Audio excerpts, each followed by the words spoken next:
ಮಾವನೇ ಬಂದ್ಬಿಟ್ರು. ಏನಂದ್ರೆ ನಮ್ಮ ಮಗ ಬಂದ್ಬಿಟ್ಟ. ಮಾವ ಹಾಯ್ ಚಿನಿ. ಸ್ಕೂಲ್ಗೆ ಹೋಗ್ಲಿಲ್ವಾ? ನೀನ್ ಬರ್ತೀಯ ಅಂತ ಗೊತ್ತಾಗಿ ನಾನು ಹೋಗ್ಲೇ ಇಲ್ಲ ಮಾವ. ಒಳ್ಳೆ ಕೆಲಸ ಮಾಡಿದೆ. ಸ್ವಲ್ಪ ಹುಷಾರು ಮಾವ. ಯಾಕೆ? ನೀನ್ ಎಲ್ಗೋ ಹೋಗಿ ಅಲ್ಲೇ ಉಳ್ಕೊಂಡಿದ್ಯಾ ಅಂತ ಅಜ್ಜಿ ನಿನ್ ಮೇಲೆ ತುಂಬಾ ಕೋಪ ಮಾಡ್ಕೊಂಡಿದ್ದಾಳೆ. ನಿಮ್ಮ ಅಜ್ಜಿ ಕೋಪ ಒಂಥರ ಮಂಜಿನ ಹಾಗೆ, ನನ್ನನ್ನು ನೋಡಿದ್ರೆ ಕರಗ್ ಹೋಗುತ್ತೆ. ಹೇ ಡ್ಯಾಡ್, ಹೇಗಿದ್ದೀರಾ? ನನ್ ವಿಷಯ ಬಿಡು, ನೀನ್ ಎಲ್ಗೋಗಿದ್ದೆ? ಹೋದಾಗಿಂದ ಒಂದು ಫೋನ್ ಇಲ್ಲ, ನಾವೇ ಕಾಲ್ ಮಾಡಿದ್ರು ಕನೆಕ್ಟ್ ಆಗ್ತಿಲ್ಲ. ಏನಾಯ್ತು ಅಂತ ಎಷ್ಟು ಟೆನ್ಷನ್ ಆಗಿತ್ತು ಗೊತ್ತಾ? ಅದು ನಾನು. ಅರ್ಜುನ್ ಬಂದಿಯಪ್ಪ. ನೀನ್ ಹೋದಾಗಿಂದ ನಿಮ್ಮಮ್ಮ ನಿನ್ನನ್ನೇ ನೆನೆಸ್ಕೊಂಡು ಅಳ್ತಾ ಕೂತ್ಕೊಂಡಿದ್ದಾಳೆ. ಧೈರ್ಯ ಹೇಳೋಣ ಅಂತ ನಾನ್ ಹೋದ್ರೆ ಎಲ್ರೂ ಸೇರಿ ನನ್ನೇ ಬೈದ್ಬಿಟ್ರು. ನಿನ್ಗೋಸ್ಕರ ನಾನ್ ಕೂಡ ಎಲ್ರ ಹತ್ರ ಮಾತ್ ಕೇಳ್ಬೇಕಾಯ್ತು. ಏನೋ ಈ ಮನೇಲಿ ಎಲ್ರೂ ನನ್ನೇ ಬೈತಾರೆ.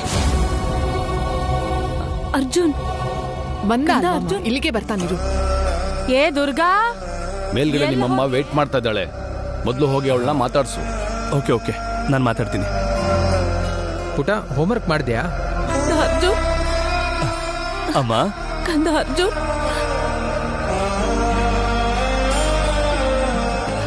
ನಿನಗೇನು ಆಗಿಲ್ಲ ಅಲ್ವಾ? ನನಗೇನು ಆಗಿಲ್ಲಮ್ಮ. ಆ ಊರಿಗೇನಕ್ಕೆ ಹೋಗಿದ್ದೆ? ಯಾಕಲ್ಲಿಗೆ ಹೋಗಿದ್ದೆ?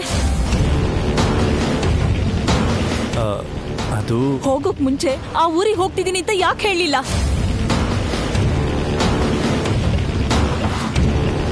ಯಾಕೆ ಮಾತಾಡ್ತಿಲ್ಲ ನೀನು? ಒಂದ್ ನಿಮಿಷ ಇರಮ್ಮ. ಅಲ್ಲಿದ್ದೆ ಅಂತ ಫೋನ್ ಮಾಡಿ ಹೇಳಿದಾನೆ. ಈಗ ಮನೆಗೂ ಬಂದಿದ್ದಾನೆ. ಇನ್ನೂ ಯಾಕೆ ಟೆನ್ಷನ್ ಮಾಡ್ಕೋತಿದ್ಯಾ? ಟೆನ್ಷನ್ ಮಾಡ್ಕೊಳ್ದೆ ನಾನು ಹೇಗಿರ್ಲಮ್ಮ? ಅಲ್ಲಿಗೆ ಹೋಗ್ತಿದ್ದೀನಿ ಅಂತ ಮೊದ್ಲೇ ಹೇಳಿದ್ದಿದ್ರೆ ನಾನು ಹೋಗಕ್ಕೆ ಬಿಡ್ತಿರ್ಲಿಲ್ಲ. ಯಾಕೆ ಹೋಗಿದ್ಯಪ್ಪ ಅಲ್ಲಿಗೆ?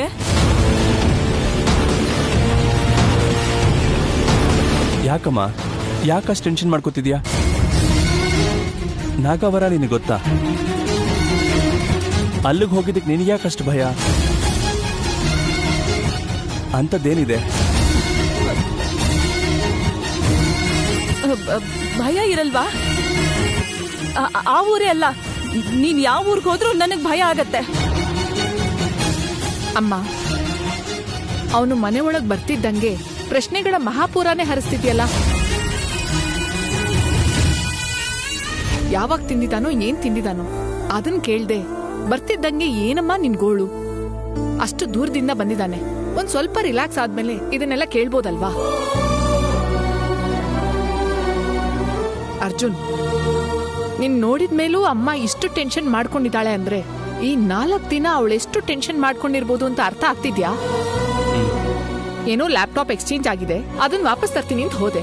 ಲ್ಯಾಪ್ಟಾಪ್ ಎಕ್ಸ್ಚೇಂಜ್ ಮಾಡ್ಕೊಳ್ಳೋದು ಒಂದ್ 5 ನಿಮಿಷದ ಕೆಲಸ. ಅಲ್ಲಿಗೆ ಹೋಗೋದಕ್ಕೆ 5 ಗಂಟೆ, ಬರೋದಕ್ಕೆ 5 ಗಂಟೆ. 4 ದಿನ ಅಲ್ಲೇ ಉಳ್ಕೊಳ್ಳೋಂತ ಕೆಲಸ ಏನಿತ್ತು ನಿಂಗೆ? ಹೋದವನು ಹಾಗೆ ವಾಪಸ್ ಬರ್ಬೇಕು ಅಂತ ಗೊತ್ತಿಲ್ವಾ? ಅಪ್ಪ ಭಾವ ನಿನ್ನ ಎಷ್ಟು ಹುಡುಕಿದ್ದಾರೆ.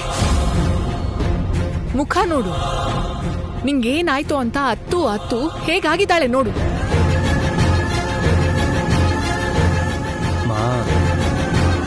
ನೀನ್ ಬರೋ ತನಕ ನಿನ್ ಬಗ್ಗೆನೇ ಟೆನ್ಷನ್. ನಮ್ಗೆಲ್ಲ ಎಷ್ಟು ಟೆನ್ಷನ್ ಆಗತ್ತಂತ ಯೋಚನೆ ಬೇಡವಾ ನಿಂಗೆ? ಇಷ್ಟು ಸಣ್ಣ ವಿಷಯಕ್ಕೆ ಯಾಕೆಲ್ರೂ ಹೀಗಾಡ್ತಿದ್ದೀರಾ? ನಾನು ಯಾಕೆ ಅಲ್ಲಿ ಉಳ್ಕೊಂಡೆ, ಯಾಕೆ ಕಾಲ್ ಮಾಡೋಕ್ಕಾಗ್ಲಿಲ್ಲ, ಅಲ್ಲಿ ಯಾಕೆ ಉಳ್ಕೋಬೇಕಾಯ್ತು ಅಂತ ನಿನಗೆ ಫೋನ್ ಮಾಡಿ ಹೇಳಿದ್ನಲ್ಲ ಸ್ಯಾನ್. ಯಾವಾಗ ಹೇಳ್ದೆ ನೀನು? ಹೋಗಿ 3 ದಿನ ಆದ್ಮೇಲೆ ಫೋನ್ ಮಾಡಿದ್ಯಾ. ಅಲ್ಲಿವರೆಗೂ ನಿನಗೇನಾಯ್ತು ಅಂತ ನಾವೆಷ್ಟು ಟೆನ್ಷನ್ ಆಗಿದ್ವಿ ಗೊತ್ತಾ? ಅಮ್ಮ, ನೀನ್ ಸ್ವಲ್ಪ ಸುಮ್ನಿರು. ಫೋನ್ ಹಾಳಾಗಿತ್ತು ಅಂದೆ, ವರ್ಕ್ ಆಗ್ಲಿಲ್ಲ ಅಂತಿದ್ಯಾ. ಬೇರೆ ಯಾರ್ದಾದ್ರೂ ಫೋನಿಂದ ಮಾಡ್ಬೋದಿತ್ತಲ್ವಾ? ಆ ಊರ್ನಲ್ಲಿ ಯಾರತ್ರನೂ ಫೋನೇ ಇರ್ಲಿಲ್ವಾ? ಅಥವಾ ಕಾಲ್ ಮಾಡ್ತೀನಂದ್ರೆ ಯಾರು ಕೊಡ್ಲಿಲ್ವಾ? ಸ್ಯಾನ್, ಅದು ನಾನು ಹೇಳೋದನ್ನ ನೀನು ತಪ್ಪು ಮಾಡಿ ತಪ್ಪಿಸ್ಕೊಳಕ್ ನೋಡ್ಬೇಡ. ಇಷ್ಟೊಂದು ನಿರ್ಲಕ್ಷ್ಯ ಯಾಕೆ ಮಾಡ್ತೀಯಾ? ಅಮ್ಮ, ನೀನ್ ಸುಮ್ನಿರು. ಸರಿ, ಈಗ ಆಗಿದ್ದೇನೋ ಆಗೋಯ್ತು ಅರ್ಜುನ್.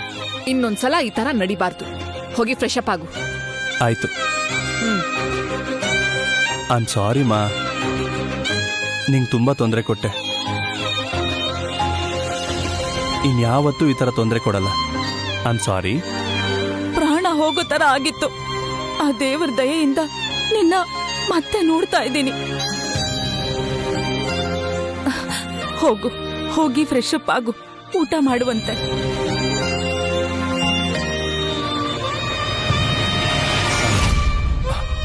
ಮಾ, ಆ?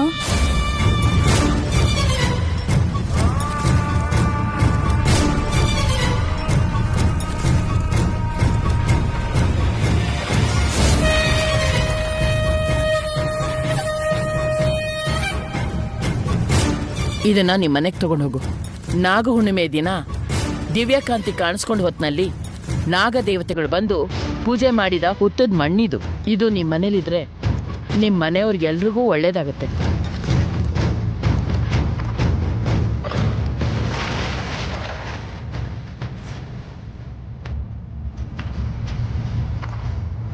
ಏನಪ್ಪ ಇದು? ಇದು ನಾಗವರದಲ್ಲಿ ನಿನಗೆ ಹುತ್ತ ತೋರಿಸಿದ್ನಲ್ಲಮ್ಮ, ಆ ಹುತ್ತದ ಮಣ್ಣು.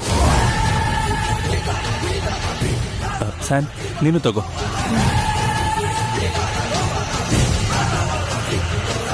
ಮಾ, ಈ ಹುತ್ತದ ಮಣ್ಣು ಮನೇಲಿದ್ರೆ ಅಥವಾ ಹಚ್ಕೊಂಡ್ರೆ ಒಳ್ಳೇದಾಗುತ್ತೆ ಅಂತ ಆ ಊರಿನ ಅಜ್ಜಿ ಹೇಳಿದ್ರು.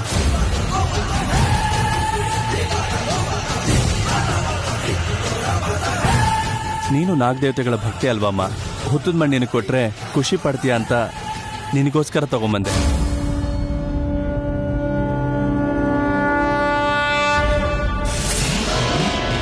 ದುರ್ಗಾ,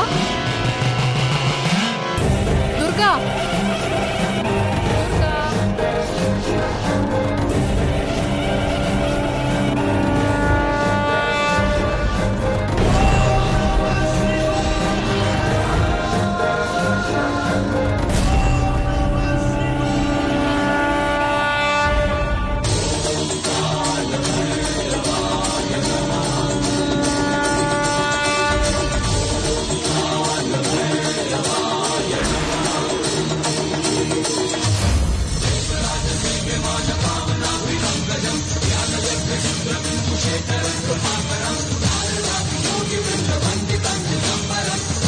ಏನ್ ಭಗವಂತ ಇದು? ಯಾವ ಊರಿನ ಹೆಸರು ನೆನಪು ಮಾಡ್ಕೋಬಾರ್ದು ಅನ್ಕೊಂಡು, ಯಾವ ಊರಲ್ಲಿ ಇರಬಾರ್ದು ಅನ್ಕೊಂಡು ಇಷ್ಟು ದೂರ ಬಂದ್ಬಿಟ್ವೋ? ಯಾವ ಊರಿಗೆ ನಾವು ಜೀವನದಲ್ಲಿ ಹೋಗ್ಬಾರ್ದು ಅನ್ಕೊಂಡಿದ್ವೋ ಅದೇ ಊರಿಗೆ ನನ್ ಮಗ ಹೋಗೋದು ಅಂದ್ರೇನು? ಅಲ್ಲಿನ ಹುತ್ತದ ಮಣ್ಣು ತಗೊಂಡ್ ಬಂದು ನನಗೆ ಕೊಡ್ತಿದ್ದಾನಲ್ಲ. ಏನಿದೆಲ್ಲ ಸ್ವಾಮಿ? ನನ್ ಮಗನ್ನ ನೀನೇ ಕಾಪಾಡ್ಬೇಕು ಅಂತ ಬೇಡ್ಕೋತಾ ಇದ್ದೀನಿ ಸ್ವಾಮಿ. ಆದ್ರೂ ಕೂಡ ನನ್ನ ಮಗ ಮತ್ತೆ ಆ ಊರಿಗೆ ಹೋಗೋ ತರ ಯಾಕೆ ಮಾಡಿದೆ ಸ್ವಾಮಿ? ಹೋಗಿದ್ದಷ್ಟೇ ಅಲ್ದೆ ಅಲ್ಲಿನ ಹುತ್ತದ ಮಣ್ಣು ತಗೊಂಡ್ ಬಂದು ನನ್ ಕೈಯಲ್ಲಿಟ್ಟಿದ್ದಾನೆ. ಈಗ ಈ ಮಣ್ಣು ನನ್ ಮಗನಿಗಿರೋ ಪ್ರಾಣಾಪಾಯದ ಸೂಚನೆ ತರ ಕಾಣಿಸ್ತಿದೆ. ನನಗ್ ಭಯ ಆಗ್ತಿದೆ ಸ್ವಾಮಿ. ನನ್ನ ಮಗನ್ ನೀನೇ ಕಾಪಾಡಬೇಕು ಸ್ವಾಮಿ.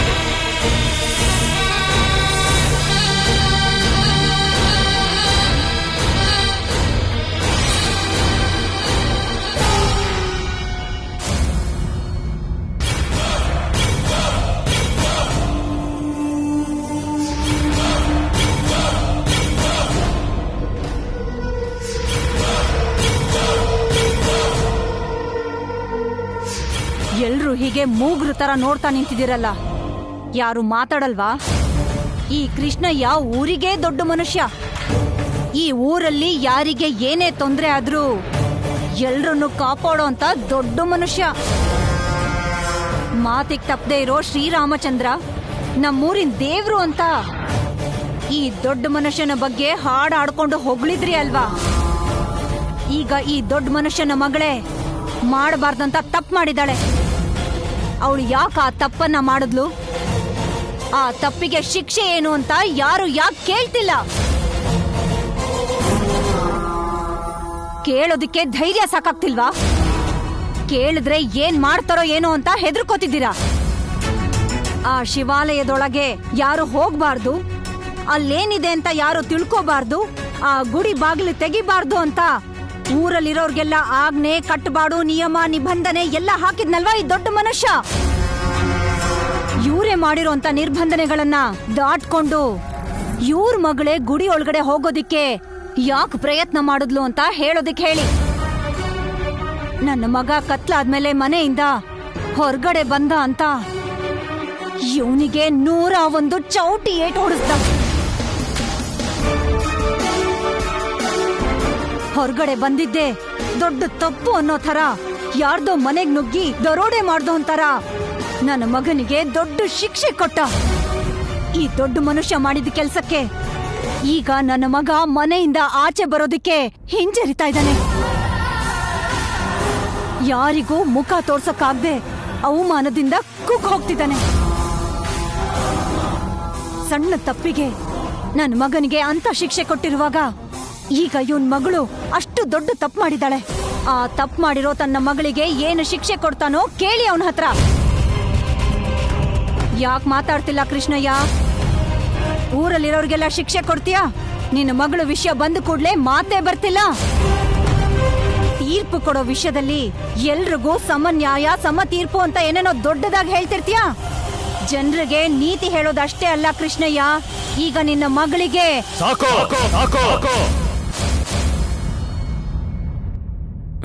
ಸಾಕು. ನೋಡ್ ಸುನಂದ, ನನ್ನ ನಿಜಾಯಿತಿ ಬಗ್ಗೆ, ನನ್ನ ಪ್ರಾಮಾಣಿಕತೆ ಬಗ್ಗೆ ನೀನ್ ನನಗೆ ಹೇಳೋಕ್ ಬರ್ಬೇಕಾಗಿಲ್ಲ. ಅಷ್ಟಕ್ಕೂ ನಾನೆಂಥವನು ಅಂತ ಈ ಊರಿನವ್ರಿಗೆಲ್ಲ ಗೊತ್ತು. ಊರಿನ ಹಿರಿಯನಾಗಿ ನನ್ನ ಕರ್ತವ್ಯ ಏನು ಅಂತ ನನಗೆ ಗೊತ್ತು. ನಡೆದದಕ್ಕೆ ತೀರ್ಪು ಕೊಡುವಂತಾಗ್ಲಿ, ತಪ್ಪಿಗೆ ಶಿಕ್ಷೆ ಕೊಡುವಂತಾಗ್ಲಿ ಯಾರು ನನ್ನನ್ನು ಕೇಳ್ಕೊಂಡ್ ಬಂದಿಲ್ಲ. ಆದ್ರೂ ನಡೆದಿರೋ ಬಗ್ಗೆ ಚರ್ಚೆ ಮಾಡೋದಕ್ಕೋಸ್ಕರ, ಅದಕ್ಕೆ ಏನ್ ಶಿಕ್ಷೆ ಅಂತ ನಿರ್ಣಯ ಮಾಡೋದಕ್ಕೋಸ್ಕರ ನಾನೇ ಸ್ವತಃ ಈ ಪಂಚಾಯತಿನ ಸೇರಿಸಿದ್ದೀನಿ. ನೀ ನನ್ನ ಬಗ್ಗೆ ಹೀಗೆ ಸುಮ್ನೆ ಏನೇನೋ ಮಾತಾಡೋ ಅವಶ್ಯಕತೆ ಇಲ್ಲ. ನೋಡಿ, ನಾನು ಈ ಊರಿನ ಹಿರಿಯ ಅಂತ ನನ್ನೆಲ್ಲ ಮಾತನ್ನ ಕೇಳಿಸ್ಕೊಂಡು, ನನ್ನ ಆದೇಶಗಳನ್ನ ಪಾಲಿಸ್ಕೊಂಡು ನೀವೆಲ್ಲರೂ ನನ್ನ ಮತ್ತು ನನ್ನ ಕರ್ತವ್ಯನ ಗೌರವಿಸ್ತಾ ಇದ್ದೀರಾ. ನೀವೆಲ್ಲ ನನ್ನ ಗೌರವಿಸ್ತಿದ್ದೀರಾ ಅಂದ್ರೆ ನಾನು ನಿಮಗೆಲ್ಲ ಆದರ್ಶವಾಗಿರ್ಬೇಕು.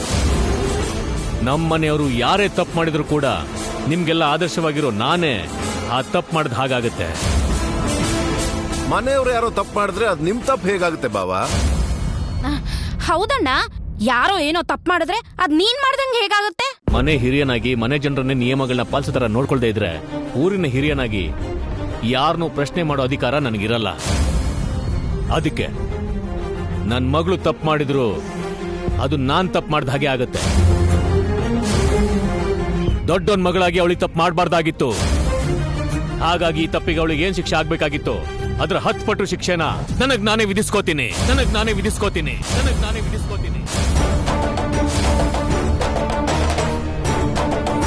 ಕೃಷ್ಣಯ್ಯವರೇ, ನೀವೇ ಶಿಕ್ಷೆ ಅನುಭವಿಸೋದು ಅಂದ್ರೆ ಹೇಗೆ? ನಿಲ್ಸಿ! ಈ ದೊಡ್ಡ ಮನುಷ್ಯ ಶಿಕ್ಷೆ ವಿಧಿಸ್ಕೊಂಡ್ರೆ ನಿಮ್ಮ ಕಾಲಿಗೆ ಮುಳ್ಳು ಚುಚ್ಕೊಂಡ್ ಹಾಗೆ, ನಿಮ್ ಮೆದೆಗೆ ಚಾಕು ಚುಚ್ಕೊಂಡ್ ಹಾಗೆ ಎಲ್ರೂ ಸಂಕಟ ಪಡ್ತಿದಾರಲ್ಲ ಯಾಕೆ? ಆವತ್ತು ನನ್ ಮಗನ್ಗೆ ಶಿಕ್ಷೆ ಆಗ್ಬೇಕಾದ್ರೆ ತಾಯಿ ಅದು ನನಗೆಷ್ಟು ಸಂಕಟ ಆಗಿರ್ಬೇಡ. ನನ್ನ ಮಗ ಎಷ್ಟು ಸಂಕಟ ಪಟ್ಟಿರ್ತಾನೆ ಅಂತ ನೀವ್ ಯಾರು ಯಾಕೆ ಯೋಚನೆ ಮಾಡ್ಲಿಲ್ಲ? ಆವತ್ತಿನ ದಿನ ನೀವ್ ಯಾರು ಯಾಕೆ ಮಾತಾಡ್ಲಿಲ್ಲ? ಅವನಿಗವನೇ ಶಿಕ್ಷೆ ಕೊಟ್ಕೊಂಡ್ರೆ ನಿಮಗೇನು? ನಿನ್ನ ಮಗಳು ಮಾಡಿರೋದು ಸಣ್ಣ ಪುಟ್ಟ ತಪ್ಪಲ್ಲ. ಆ ಗುಡಿಯೊಳಗೆ ಯಾರು ಹೋಗ್ಬಾರ್ದು ಅಂತ ಗೊತ್ತಿದ್ರು ಕೂಡ ಹೋಗೋದಕ್ಕೆ ಅವಳು ಪ್ರಯತ್ನ ಪಟ್ಲು ಅಂದ್ರೆ ಅದು ತುಂಬಾ ದೊಡ್ಡ ತಪ್ಪು. ಆ ದೇವರನ್ನೇ ಎದುರಿಸೋ ಅಂತ ಘೋರವಾದ ತಪ್ಪು. ಅಂತ ತಪ್ಪಿಗೆ ಕೊಡೋ ಅಂತ ಶಿಕ್ಷೆ ಬೆಂಕಿ ಕೆಂಡದ ಮೇಲೆ ನಡೆಯೋದು. ಕೆಂಡದ ಮೇಲೆ ನಡೆಯೋದಾ? ಅದೇ ಸರಿಯಾದ ಶಿಕ್ಷೆ. ಸುನಂದ, ಏನ್ ಮಾತಾಡ್ತಿದ್ಯಾ? ನೀನು ನನ್ನ ಕೇಳೋದಲ್ಲ, ನಿನ್ನ ಭಾವ ಏನ್ ಹೇಳ್ತಾನೋ ಕೇಳು. ಏಯ್ ನೀನೇನ್ ಮಾತಾಡ್ತಾ ಇದೀಯ? ನಿಂಗೆ ಅರ್ಥ ಆಗ್ತಾ ಇದೆಯಾ? ಸುಮ್ನಿರು ಜಲಜ. ನಾನು ಯಾವ ಶಿಕ್ಷೆ ವಿಧಿಸ್ಕೋಬೇಕು ಅನ್ಕೊಂಡಿದ್ನೋ ಅದನ್ನೇ ಸುನಂದಾನು ಹೇಳಿದ್ಲು. ಕೆಂಡ ಹಾಯೋದಕ್ಕೆ ಸಿದ್ಧತೆಗಳನ್ನ ಮಾಡಿ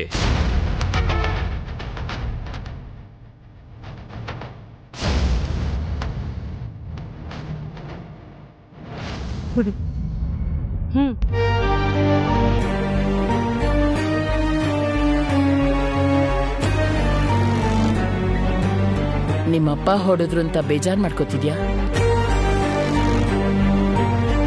ಗುಡಿಯೊಳಗೆ ಹೋಗಕ್ ಪ್ರಯತ್ನ ಮಾಡಿ ಎಷ್ಟು ದೊಡ್ಡ ತಪ್ಪು ಮಾಡಿದ್ಯಾ ಅಂತ ಗೊತ್ತಾ ನಿಂಗೆ? ಅದ್ಗೆ ಅತ್ತೆ ಅಪ್ಪ ಎಲ್ರೂ ಇದನ್ನೇ ಹೇಳ್ತಿದ್ದಾರೆ. ಒಂದ್ಸಲ ನಾನು ಗುಡಿಯೊಳಗಡೆ ಹೋಗಕ್ ಪ್ರಯತ್ನ ಪಟ್ಟಿದ್ದು ಯಾರಿಗೂ ಗೊತ್ತಿಲ್ಲ. ಆದ್ರೆ ಈಗ ನಾನು ಹೋಗದೆ ಇದ್ರು ಹೋದೆ ಅಂತ ಹೇಳ್ತಿದ್ದಾರೆ. ನಂಗೆ ಗೊತ್ತಿಲ್ಲದೆ ಏನ್ ನಡೀತಾ ಇದೆ? ನೀನ್ ತಪ್ಪು ಮಾಡಿದಕ್ಕೆ ನಿಮ್ಮಪ್ಪ ನಿನ್ಗೆ ಹಾಗೆ ಮಾಡ್ಬೇಕಾಯ್ತು. ಹೊಡೆದಿದ್ದು ನಿಮ್ಮಪ್ಪ ತಾನೆ, ಬೇಜಾರ್ ಮಾಡ್ಕೋಬೇಡಮ್ಮ. ಅದೆಲ್ಲ ಏನು ಮನ್ಸಲ್ಲಿ ಇಟ್ಕೋಬೇಡ ಭೈರವಿ. ಅವಾಗವಾಗ ಇಂಥ ತಪ್ಪುಗಳೆಲ್ಲ ಆಗ್ತಿರ್ತವೆ. ಆಗಿರೋ ತಪ್ಪನ್ನ ಹೇಗೆ ಸರಿ ಮಾಡ್ಕೋಬೇಕು ಅಂತ ಯೋಚನೆ ಮಾಡಬೇಕು. ಅದ್ರ ಬಗ್ಗೆನೇ ಯೋಚನೆ ಮಾಡ್ತಾ ಕೂತ್ಕೊಂಡ್ರೆ ಹೇಗೆ? ಏನೂ ನಡೆದಿಲ್ಲ ಅಂತ ಮರ್ತೋಗು ಭೈರವಿ. ಅಮೆರಿಕದಲ್ಲಿದ್ದಿದ್ ನೀನು ಏನೂ ಗೊತ್ತಿಲ್ಲದೆ ಪವಿತ್ರವಾದ ಹುಣ್ಣಿಮೆ ದಿನ ಮನೆಗೆ ಬಂದಿದ್ಯಾ. ಹುತ್ತಕ್ಕೆ ಹಾಲೆರೆದು ಪೂಜೆ ಮಾಡಿದ್ಯಾ. ನಾಗಹುಣ್ಣಿಮೆ ದಿನ ಶಿವನ್ಗೆ ದೀಪಾರಾಧನೆ ಮಾಡಿದ್ಯಾ. ಆ ಪುಣ್ಯ ಎಲ್ಲೂ ಹೋಗಲ್ಲಮ್ಮ, ನಿನ್ಗೆಲ್ಲ ಒಳ್ಳೇದೇ ಆಗತ್ತೆ. ಅತ್ತೆ ಅತ್ತೆ, ಅದು ಅಲ್ಲಿ ತಾತ ಅಲ್ಲಿ ಶಿಕ್ಷೆ ತಗೊಳ್ತೀಯಾರ ಅಜ್ಜಿ? ಏನಾಯ್ತು ತಾತಂಗೆ? ಏನಾಯ್ತು? ಹಾಗಾಗಿ ಈ ತಪ್ಪಿಗೆ ಅವಳಿಗೆ ಏನ್ ಶಿಕ್ಷೆ ಆಗ್ಬೇಕಾಗಿತ್ತು ಅದ್ರ 10 ಪಟ್ಟು ಶಿಕ್ಷೆನ ನನಗ್ ನಾನೇ ವಿಧಿಸ್ಕೋತೀನಿ. ಕೆಂಡ ಹಾಯೋದಕ್ಕೆ ಸಿದ್ಧತೆಗಳನ್ನ ಮಾಡಿ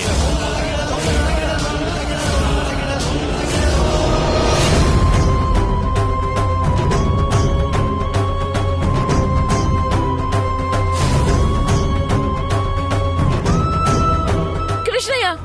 ಅಪ್ಪ ಕೃಷ್ಣಯ್ಯ, ಅಪ್ಪ ನೀನು ಕೆಂಡದ ಮೇಲೆ ನಡೆಯೋದಂದ್ರೆ ಏನಪ್ಪ?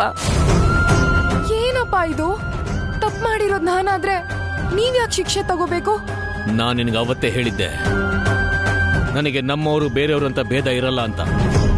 ನನ್ನವರು ಬೇರೆಯವರು ಅನ್ನೋ ಭೇದ ತೋರಿಸಿದ್ರೆ ಅದು ನನ್ನ ವ್ಯಕ್ತಿತ್ವಕ್ಕೆ ಕಪ್ಚುಕ್ಕೆ ಆಗುತ್ತೆ. ಜನ ನನ್ನ ಮೇಲಿಟ್ಟ ನಂಬಿಕೆಗೆ ನಾನು ದ್ರೋಹ ಮಾಡಿದಾಗತ್ತೆ. ಇದು ಅನ್ಯಾಯ. ಇವತ್ತು ನಾನು ಅನುಭವಿಸೋ ಈ ಶಿಕ್ಷಣ ನೋಡಿ ಇನ್ ಮುಂದೆ ನನ್ನ ಮನೆಯವರಾಗ್ಲಿ, ನನ್ನ ಬಂಧುಗಳಾಗ್ಲಿ, ನನ್ನ ಸ್ನೇಹಿತರಾಗ್ಲಿ ಇನ್ಯಾವುದು ತಪ್ಪು ಮಾಡೋ ಸಾಹಸಕ್ಕೆ ಕೈ ಹಾಕಬಾರ್ದು. ತಪ್ಪು ಮಾಡಬೇಕು ಅನ್ನೋ ಆಲೋಚನೆ ಕೂಡ ಅವ್ರು ಯಾರಿಗೂ ಬರಬಾರ್ದು.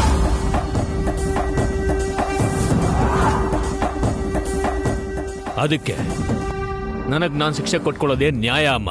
ನಂಗಿದ್ ಸರಿ ಅನ್ಸ್ತಿಲ್ಲ. ನೀವು ನಂಗಪ್ಪ ಮಾತ್ರ ಅಲ್ಲ, ಈ ಊರಿಗೆ ಹಿರಿಯರು. ಊರ್ ಹಿರಿಯರಾಗಿ ಒಬ್ರು ತಪ್ಪು ಮಾಡಿದ್ರೆ ಇನ್ನೊಬ್ರಿಗೆ ಶಿಕ್ಷೆ ಕೊಡ್ತೀರಾ? ಕೊಡಲ್ಲ ಅಲ್ವಾ ಅಪ್ಪ? ಅಂಥದ್ರಲ್ಲಿ ನಾನ್ ತಪ್ಪು ಮಾಡಿದ್ರೆ ನೀವ್ಯಾಕೆ ಶಿಕ್ಷೆ ತಗೋತಿದ್ದೀರಾ ಅಪ್ಪ? ಮನೆಗೆ ದೊಡ್ಡವನಾಗಿ, ಊರಿಗೆ ದೊಡ್ಡವನಾಗಿ ನನ್ನ ಕರ್ತವ್ಯಗಳು ಬೇರೆ ಬೇರೆ ಇರುತ್ತವೆ. ನಿಮ್ ಕರ್ತವ್ಯಗಳು ಬೇರೆ ಬೇರೆ ಇರ್ಬೋದು, ನಿಮ್ ಆಲೋಚನೆನೂ ಬೇರೆ ಬೇರೆ ಇರ್ಬೋದು.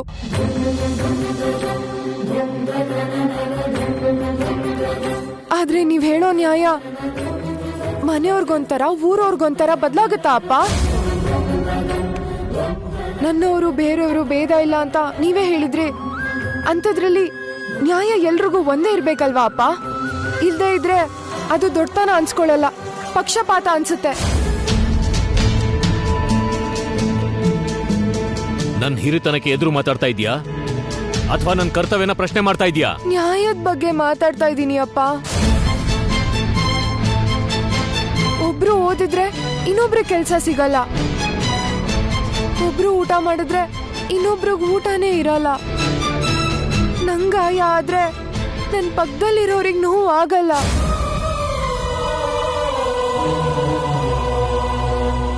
ಇದು ಹಾಗೆ ಅಪ್ಪ. ಯಾರಾದ್ರೂ ತಪ್ಪು ಮಾಡಿದ್ರೆ ಅವ್ರ ಶಿಕ್ಷೆ ಅನುಭವಿಸ್ಬೇಕು. ಅದೇ ನ್ಯಾಯ, ಅದೇ ಧರ್ಮ. ನ್ಯಾಯದ ಬಗ್ಗೆ, ಧರ್ಮದ ಬಗ್ಗೆ ನೀನ್ ನನ್ಗೆ ಹೇಳ್ಬೇಕಾದ ಅವಶ್ಯಕತೆ ಇಲ್ಲ. ನಿಮ್ ಕೋಪನ, ನಿಮ್ ಆವೇಶನ ಏನ್ ಬೇಕಾದ್ರೂ ಸಹಿಸ್ಕೋತೀನಿ. ಆದ್ರೆ ನಿಮಗ್ ನನ್ ಮೇಲಿರೋ ಪ್ರೀತಿನ ನೀವ್ ಶಿಕ್ಷೆಯಾಗಿ ತಗೊಳೋದ್ ನಂಗೆ ಸಹಿಸ್ಕೊಳಕ್ ಆಗಲ್ಲ. ಪ್ಲೀಸ್ ನನ್ ಮಾತ್ ಕೇಳಿ ಅಪ್ಪ, ಪ್ಲೀಸ್.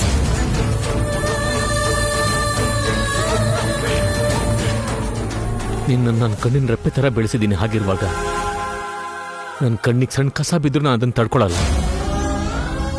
ಅಷ್ಟಕ್ಕೂ ನೀನ್ ತಪ್ಪು ಮಾಡಿದ್ಯಾ ಅಂತಂದ್ರೆ ಆ ತಪ್ಪು ನಿಂದಲ್ಲ ಅಮ್ಮ, ನಿನ್ನನ್ನು ಬೆಳೆಸಿರೋ ನಂದು. ನೀನು ನಾನ್ ಬೆಳೆಸಿರೋ ಮಗು, ನೀನ್ ತಪ್ಪು ಮಾಡಿದ್ಯಾ. ಅದಕ್ಕೆ ಶಿಕ್ಷೆನ ನಾನೇ ಅನುಭವಿಸ್ತಾ ಇದ್ದೀನಿ. ಕೃಷ್ಣಯ್ಯ,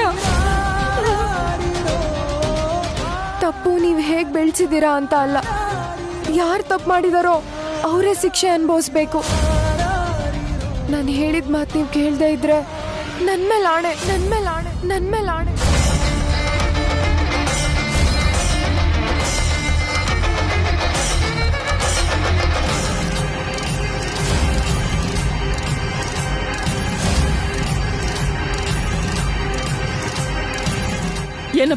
ಏನಪ್ಪ ಇದು? ಸುಖವಾಗಿ ಬೆಳ್ದಿರೋ ಹುಡುಗಿ ಸತ್ತೋಗ್ತಾಳಪ್ಪ. ಬೇಡ ಅಂತ ಹೇಳಪ್ಪ, ಬೇಡ ಅಂತ ಹೇಳು. ಮನುಷ್ಯರನ್ನಾದ್ರೂ ಒಪ್ಪಿಸ್ತೀನಿ, ಆದರೆ ಪ್ರಮಾಣನ ತಡೆಯೋಕ್ಕಾಗಲ್ಲ. ಮಗಳನ್ನ ರೆಡಿ ಮಾಡಿ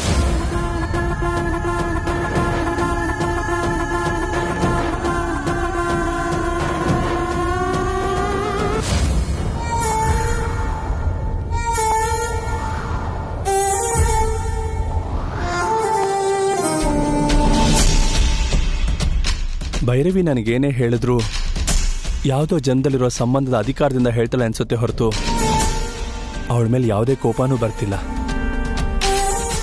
ನಿಜವಾಗ್ಲೂ ನಮ್ಮ ನಡುವೆ ನಮಗೆ ತಿಳಿದೇ ಇರುವಂತಹ ಬಂಧ ಏನಾದರೂ ಇದೆಯಾ?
ನಿಂಗೇನು ಆಗದೆ ಇರ್ಲಿ ಅಂತ ಆ ನಾಗಮ್ಮನ್ ಬೇಡ್ಕೊಂಡು ಎಲ್ಲ ಒಳ್ಳೇದಾಗ್ಲಿ ಅಂತ ನಡಿಯಮ್ಮ.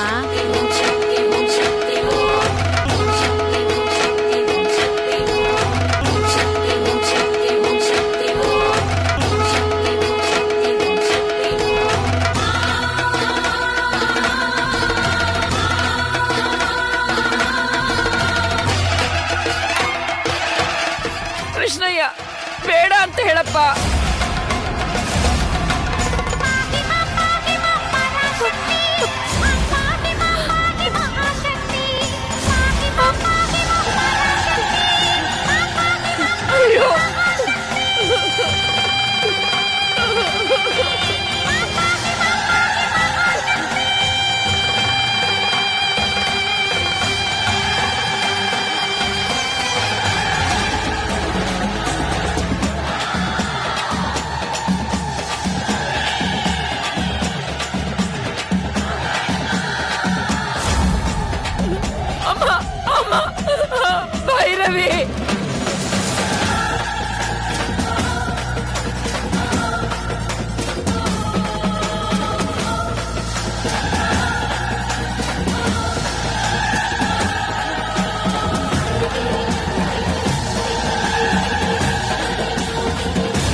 ಕೃಷ್ಣಯ್ಯ, ನನ್ ಮೊಮ್ಮಗಳು ಸತ್ತು ಹೋಗ್ತಾಳೆ ಕಣೋ.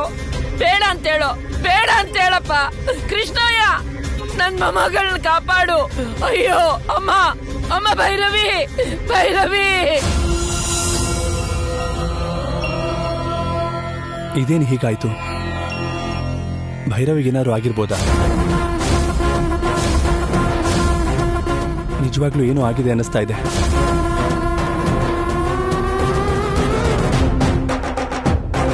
ನಾನು ಯಾಕೆ ಅವಳ ಬಗ್ಗೆ ಯೋಚನೆ ಮಾಡ್ತಿದ್ದೀನಿ?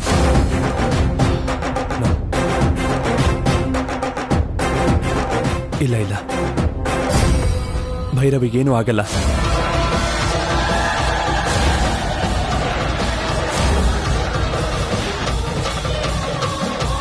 ಅಮ್ಮ, ಅಮ್ಮ ನಾಗಮ್ಮ ತಾಯಿ,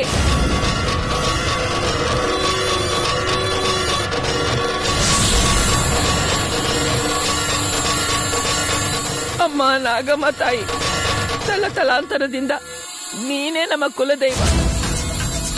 ಯಾರು ಏನೇ ಕಷ್ಟ ಬಂದ್ರು, ಏನೇ ಆಪತ್ತು ಬಂದ್ರು, ಆಪತ್ತಿನಲ್ಲಿ ಆಗೋಳು ನೀನೊಬ್ಳೇ ಅನ್ಕೊಂಡು, ನೀನೇ ಕಾಪಾಡ್ತೀಯ ಅನ್ಕೊಂಡು ನಂಬಿಕೆಯಲ್ಲಿ ಬದುಕ್ತಾ ಇದ್ದೀನಿ ತಾಯಿ.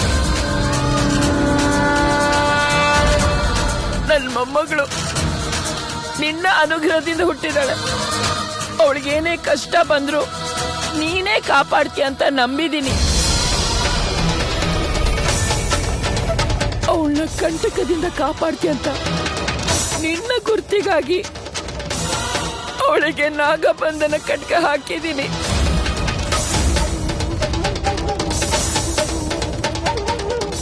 ನನ್ನ ಮೊಮ್ಮಗಳು ಹುಟ್ಟುತ್ತಿದ್ದ ಹಾಗೆ ಅವಳ ತಾಯಿನ ಕಳ್ಕೊಂಡ್ಲು.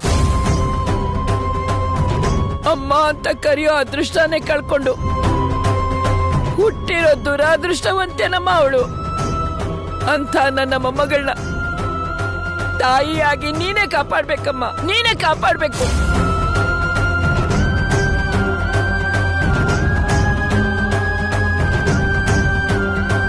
ಗೊತ್ತೋ ಗೊತ್ತಿಲ್ದಲೇನು ದೇವ್ರಂದ್ರೆ ಅವಳಿಗೆ ನಂಬಿಕೆನೇ ಇಲ್ಲ. ಅದು ಅಮಾಯಕತೆ ಅನ್ಕೊಳ್ದೆ ತಪ್ಪು ಮಾಡಿದಾಳೆ ಅಂತ ಶಿಕ್ಷೆ ಕೊಡ್ತಿದ್ಯಾ? ಕಾಪಾಡೋದು ನಿನ್ ಜವಾಬ್ದಾರಿ ಅಲ್ವಾ ಅಮ್ಮ? ನಿನ್ ಜವಾಬ್ದಾರಿ ಅಲ್ವಾ? ನಿನ್ ಮಗು ತಪ್ಪು ಮಾಡಿದ್ರೆ ಕ್ಷಮಿಸ್ಬೇಕು ಅಂತ ನಿನಗ್ ಗೊತ್ತಿಲ್ವಾ? ಆಪತ್ನಿಂದ ನೀನೇ ಕಾಪಾಡ್ತಿದ್ರೆ ನನ್ ಮೊಮ್ಮಗಳನ್ನ ಯಾರು ಕಾಪಾಡ್ತಾರಮ್ಮ?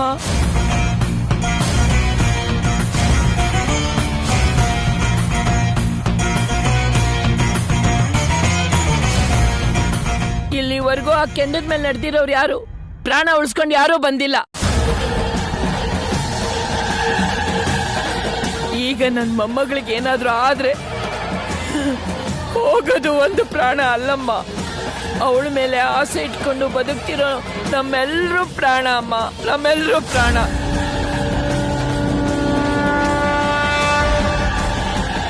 ನನ್ನ ಮೊಮ್ಮಗಳನ್ನ ಕಾಪಾಡಮ್ಮ, ಕಾಪಾಡಮ್ಮ, ಕಾಪಾಡು, ಕಾಪಾಡಮ್ಮ.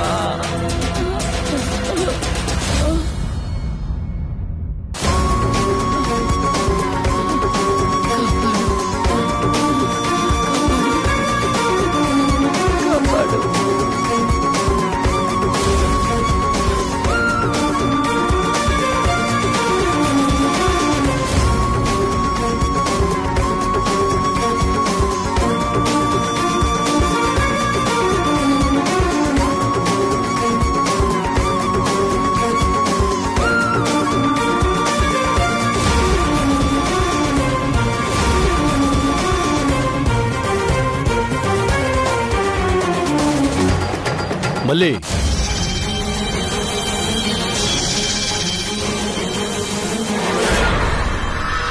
ಎಲ್ಗೋಯ್ತಿದ್ಯಾ? ಭೈರವಿನ ಕಾಪಾಡಕ್ಕೆ. ತಪ್ಪು ಮಾಡಿದವ್ರಿಗೆ ಶಿಕ್ಷೆ ಕೊಡೋ ಸಮಯದಲ್ಲಿ ನನ್ನನ್ನು ತಡೆದೆ. ಈಗ ಹುಡುಗಿ ಮಾಡಿರೋ ತಪ್ಪಿಗೆ ಆ ಊರ್ನವರೇ ಶಿಕ್ಷೆ ಕೊಡ್ತಾವ್ರೆ. ನೀನೋಗೇನ್ ಮಾಡ್ತೀಯಾ? ಪಾಪ ಆ ಹೆಣ್ಮಗ ಮಾಡದೇ ಇರೋ ತಪ್ಪಿಗೆ ಶಿಕ್ಷೆ ಅನ್ಭವಿಸ್ತವಳೆ. ತಪ್ಪು ಮಾಡವಳೆ ಅಂತ ಊರ್ನವರೆಲ್ಲ ಅನ್ಕೊಂಡಿರುವಾಗ ತಪ್ಪು ಮಾಡಿಲ್ಲ ಅಂತ ನೀನೊಬ್ಳೆ ಅನ್ಕೊಂಡ್ಬಿಟ್ರೆ ಸರಿ ಹೋಯ್ತದ? ನಾವು ಕೊಡ್ಬೇಕಾಗಿರೋ ಶಿಕ್ಷೆನ ಅವರೇ ಕೊಡ್ತಾವ್ರೆ ಅಂತ ನೀನ್ ಯಾಕೆ ಅರ್ಥ ಮಾಡ್ಕೊತಾ ಇಲ್ಲ? ಅನ್ಕೊಂಡಿದ್ದೆಲ್ಲ ನಿಜ ಅಲ್ಲ ಅನ್ನೋಂಗೆ ಊರವರೆಲ್ಲ ಅನ್ಕೋತಿರೋದು ನಿಜ ಆಗದೆ ಇರ್ಬೋದಲ್ವಾ? ನಿಜವೋ ಸುಳ್ಳು ಅಂತ ಹೇಳಕ್ಕೆ ಮತ್ತೆ ತೀರ್ಪು ಕೊಡಕ್ಕೆ ಊರಲ್ಲಿ ದೊಡ್ಡವರವ್ರೆ. ಮಧ್ಯದಲ್ಲಿ ನೀನ್ ಯಾಕೆ? ನಮ್ಮನ್ನ ನಂಬ್ಕೊಂಡವ್ರನ್ನ ಕಾಪಾಡು ಅಂತ ಬೇಡ್ಕೊಂಡವ್ರನ್ನ ರಕ್ಷಣೆ ಮಾಡೋದು ಕೂಡ ನಮ್ ಕರ್ತವ್ಯವೇ. ಮತ್ತೆ ತಪ್ಪು ಮಾಡಿದವ್ರಿಗೆ ಶಿಕ್ಷೆ ಕೊಡಬೇಕು ಅನ್ನೋ ಕರ್ತವ್ಯ ಇದೆ ಅನ್ನೋದನ್ನ ಯಾಕೆ ಮರ್ತೋದೆ? ಮಲ್ಲಿ, ಈ ವಾದ ಎಲ್ಲ ಬೇಡ. ನೀನೇ ಸಮರ್ಥನೆ ಮಾಡ್ಕೊಳಕ್ ಬರಬೇಡ. ನೀನ್ ನನ್ನ ಮಾತು ಮೀರಿದ್ರೆ ನಿನಗೆ ನಾನು ಸಿಗಲ್ಲ. ಅದ್ರ ಮೇಲೆ ನಿನ್ನಿಷ್ಟ.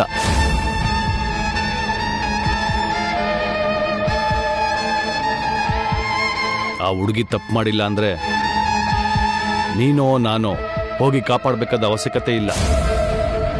ನಮ್ಮ ನಾಗಕುಲದ ನೀತಿ ನಿಯಮಕ್ಕೆ, ಕಾರ್ಯದಕ್ಷತೆಗೆ ಇರೋ ಹೆಸರು ನಮ್ಮ ಕುಲದವರು ಯಾರಾದರೂ ಬಂದು ಕಾಪಾಡ್ತಾರೆ. ಮಾವ,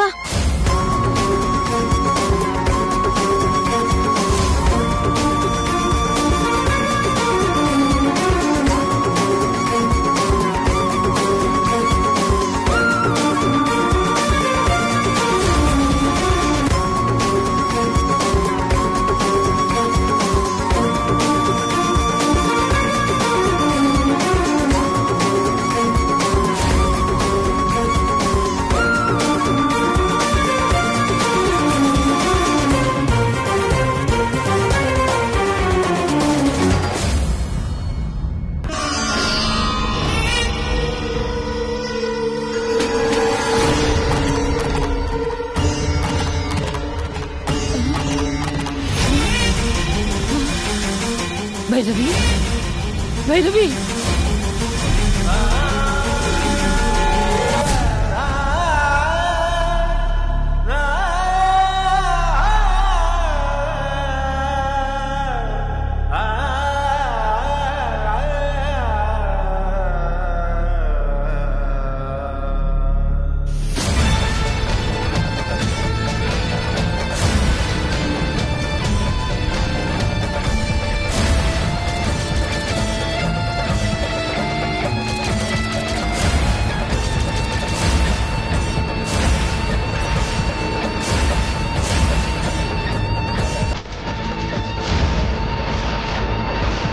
ಪ್ರಿಯತಮೆ,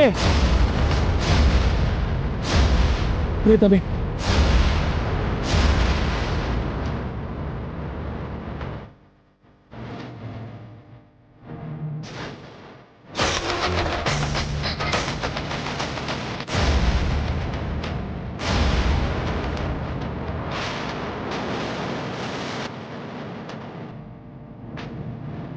ಪ್ರಿಯತಮೆ, ನಾನು ನಿನ್ನ ಕಾಪಾಡ್ಕೋತೀನಿ.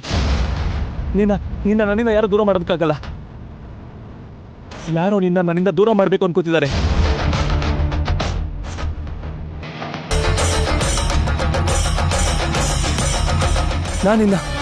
ನಾನಿನ್ನ ಕಾಪಾಡ್ಕೋತೀನಿ. ಯಾರು ನಮ್ಮನ್ನು ಬೇರೆ ಮಾಡೋಕ್ಕಾಗಲ್ಲ. ನೀನಿಲ್ದೆ ನಾನು ಬದುಕೋದಿಲ್ಲ. ಪ್ರಿಯತಮೆ,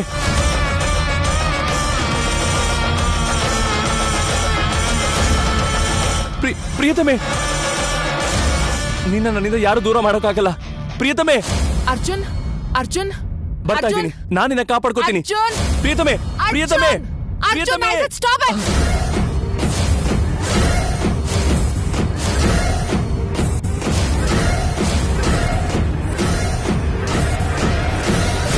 ಏನಾಯ್ತು?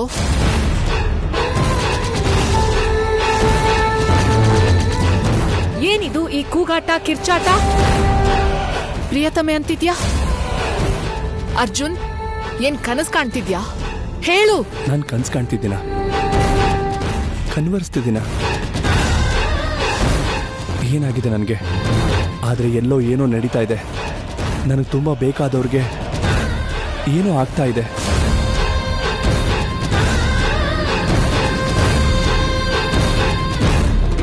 ಅವ್ರಿಗೇನೋ ತೊಂದರೆ ಆದ ಹಾಗೆ ನನ್ನ ಮನಸ್ಸಿಗೆ ಅನ್ನಿಸ್ತಾ ಇದೆ. ಅರ್ಜುನ್, ಏನಾಯ್ತು? ಏನಿಲ್ಲ ಅಕ್ಕ, 4 ವಾರದಿಂದ ಬಂದಾಗಿಂದ ಯಾಕೆ ಈ ತರ ಆಡ್ತಾ ಇದ್ಯಾ? ಯಾಕೆ ಈಗ ಹುಚ್ಚನ್ ತರ ಆಡ್ತಾ ಇದ್ಯಾ? ಏನಾಯ್ತು ನಿಂಗೆ? ನನಗೆ ಗೊತ್ತಿಲ್ದೇನೆ ನನಗೆ ಇನ್ಯಾವುದ್ರ ಜೊತೆ ಬಂಧ ಇದೆ ಅನ್ನಿಸ್ತಿದೆ. ಅದು ತುಂಬಾ ಸ್ಟ್ರಾಂಗ್ ಆಗಿದೆ ಅಂತ ನನ್ನ ಮನ್ಸಿಗೆ ಅನ್ನಿಸ್ತಾ ಇದೆ. ಏನೋ ನನ್ನ ಮನ್ಸಲ್ಲಿ ಕಾಡ್ತಾ ಇದೆ. ಏನದು? ಅರ್ಜುನ್, ಏನದು ಒಬ್ನೇ ಏನೋ ಗೊಣಗ್ತಾ ಇದ್ಯಾ? ಏನಾಯ್ತು? ಏನೂ ಇಲ್ಲ ಸ್ಯಾನ್, ಏನೋ ಸ್ವಲ್ಪ ಯೋಚನೆ ಮಾಡ್ತಿದ್ದೆ. You carry on. ನಿನ್ ಮೆಂಟಲ್ ಬ್ಯಾಲೆನ್ಸ್ ಟ್ರ್ಯಾಕ್ ತಪ್ಪಿದೆ ಅಂತ ನನ್ಗೆ ಅರ್ಥ ಆಯ್ತು. ಲಾಭ ಇಲ್ಲ, ನಿನ್ನ ಸೈಕ್ಯಾಟ್ರಿಸ್ಟ್ ಹತ್ರ ಕರ್ಕೊಂಡು ಹೋಗಿ ಕೌನ್ಸಿಲಿಂಗ್ ಮಾಡಿಸ್ತೀನಿ. ನಿನ್ನ ನೋಡ್ತಿದ್ರೆ ಭಯ ಆಗ್ತಿದೆ. Take care. Relax son, you carry on.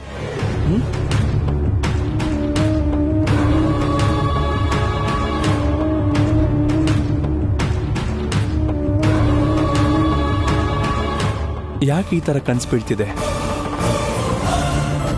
ನನಗೆ ಬೇಕಾದವ್ರು ಯಾರೋ ಕಷ್ಟದಲ್ಲಿದ್ದಾರೆ, ಅದು ಮಾತ್ರ ಪಕ್ಕ ಅನ್ನಿಸ್ತಿದೆ. ಆದ್ರೆ ಯಾರಿರ್ಬೋದು? ಭೈರವಿನ? ಏನು ಗೊತ್ತಾಗ್ತಿಲ್ವಲ್ಲ. ಗಾಡ್, ಹಾಗೇನಾದ್ರೂ ಇದ್ರೆ ಆ ವ್ಯಕ್ತಿಗೇನು ತೊಂದರೆ ಆಗಬಾರ್ದು. Please God, please.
Shambho Shankara, Hara Hara Mahadeva, Shambho Shankara.